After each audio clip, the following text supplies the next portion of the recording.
BJP नेताओं ने राहुल गांधी के सेना पर दिए बयान पर किया पलटवार। कहा, उरी और बालाकोट स्ट्राइक पर भी राहुल ने उठाए थे सवाल। वनडे वर्ल्ड कप से पहले आईसीसी ने रखी बड़ी शर्त। कहा, वर्ल्ड कप के आयोजन को टैक्स फ्री करे भारत सरकार।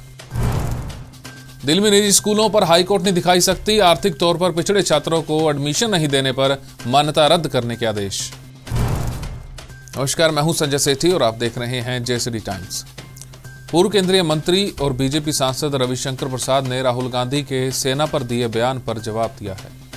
उन्होंने कहा है कि ये वही राहुल गांधी हैं जिन्होंने उरी और बालाकोट में सेना के सर्जिकल स्ट्राइक पर सबूत मांगे थे। वहीं उत्तर प्रदेश के मुख्यमंत्री योगी आदित्यनाथ ने भी राहुल गांधी पर निशाना साधते हुए कहा है कि राहुल गांधी का बयान अमर्यादित है। देश के जवानों से राहुल गांधी माफी मांगे। वनडे वर्ल्ड कप से पहले आईसीसी की ओर से बीसीसीआई से 2 टूक कहा गया है कि वो वनडे वर्ल्ड कप 2023 के आयोजन के लिए भारत सरकार से टैक्स में छूट की व्यवस्था करे। हालांकि ऐसा होना मुश्किल है क्योंकि भारत सरकार किसी भी तरह के इवेंट में इस तरह की छूट नहीं देती।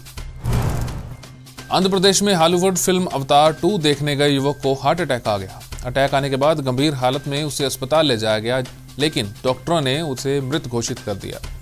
हालांकि ये फिल्म में किसी सीन को देखने के बाद हुआ या फिर किसी और समस्या के कारण ये अभी जांच का विषय है। खुद को हाईकोर्ट का सिटिंग जज बताकर पुलिस वालों को ब्लैकमेल कर 5 लाख की उगाही की कोशिश करने वाले एक शख्स को दिल्ली पुलिस ने गिरफ्तार किया है। उसकी फोन चैट से खुलासा हुआ है कि गिरफ्तार शख्स पहले भी ऐसे ही कई लोगों को ब्लैकमेल कर चुका है। दिल्ली हाईकोर्ट ने निजी स्कूलों की ओर से आर्थिक रूप से कमजोर वर्ग के छात्रों को प्रवेश देने से इनकार करने के मामले में सुनवाई की है और इस दौरान हाईकोर्ट ने निजी स्कूलों और दिल्ली सरकार को जमकर फटकार लगाई है। कोर्ट ने ऐसे स्कूलों की मान्यता रद्द करने के आदेश दिए हैं। बीएचयू की रिसर्च से पता चला है कि 25,000 साल पहले दुनिया की आधी आबादी भारत में रहती थी। भारत के जातियों जनजातियों के 6,000 से ज्यादा माइटोकॉन्ड्रियल डीएनए यूरोप, पश्चिमी एशिया, पूर्वी एशिया, अफ्रीका और साइबेरिया के 10,000 डीएनए सैंपलों के मिलान के बाद यह साबित हुआ है कि 25,000 साल पहले दुनिया की आधी आबादी भारत में थी। भारत समेत पूरी दुनिया में इन दिनों प्लास्टिक की बारिश हो रही है। एनवायरमेंटल साइंस एंड टेक्नोलॉजी में इस हफ्ते छपी एक स्टडी के मुताबिक ये माइक्रो प्लास्टिक हैं जिनके साइज 5 मिलीमीटर जितना ही होता है, जो धरती से वेस्ट वाटर और फिर समुद्र में पहुंच रहे हैं और यहां से बारिश बनकर धरती पर वापस लौट आते हैं। स्विगी ने साल 2022 में सबसे ज्यादा ऑर्डर होने वाले खानों की लिस्ट जारी कर दी है। साल 2022 में बिरयानी को सबसे ज्यादा ऑर्डर किया गया, जबकि इसके बाद मसाला डोसा का नंबर आता है। हालांकि ये एक हल्की फुल्की बात है, लेकिन इन आंकड़ों से खाने को लेकर भारतीयों की बदल रही आदतों का पता जरूर चल जाता है।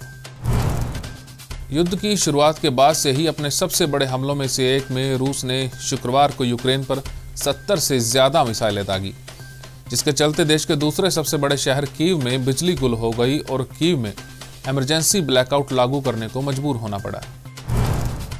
जेसीडी मेमोरियल कॉलेज ने पिछले 2 दिनों में दोहरी कामयाबी हासिल की है, जहां एक तरफ खेल के मैदान में बाजी मारते हुए कॉलेज की वॉलीबॉल टीम ने सिल्वर मेडल हासिल किया है, वहीं कॉलेज में एमएससी मैथ्स की छात्रा पूनम ने यूनिवर्सिटी परीक्षाओं में अपना लोहा मनवाते हुए पहला स्थान हासिल किया है। इन उपलब्धियों पर जहां प्राचार्य डॉक्टर शिखा गोयल ने विद्यार्थियों को बधाई दी, वहीं जाने माने साइंटिस्ट और शिक्षाविद डॉक्टर कुलदीप सिंह ढींढसा ने भी उनकी हौसला अफजाई की।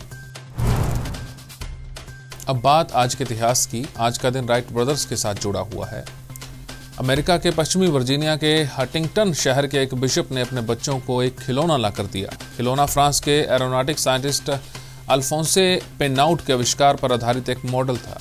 ये कागज, रबड़ और बांस का बना हुआ था। ये वो घटना थी जिसने 2 भाइयों की कल्पना को उड़ान मिली। 17 दिसंबर 1903 को इन दोनों भाइयों की कल्पना यथार्थ में जमीन से 120 फीट ऊपर 12 सेकंड की उड़ान भरने में कामयाब हुई। ये 2 भाई थे, विल्बर और ऑरविल राइट, जिन्होंने पहली बार किसी विमान को उड़ाया था। इस विमान का नाम भी दोनों भाइयों के नाम पर राइट फ्लायर रखा गया था। हमारे इस खास पेशकश में फिलहाल इतना ही। देश और दुनिया की तमाम खबरों के लिए आप देखते रहिए जेएसडी टाइम्स।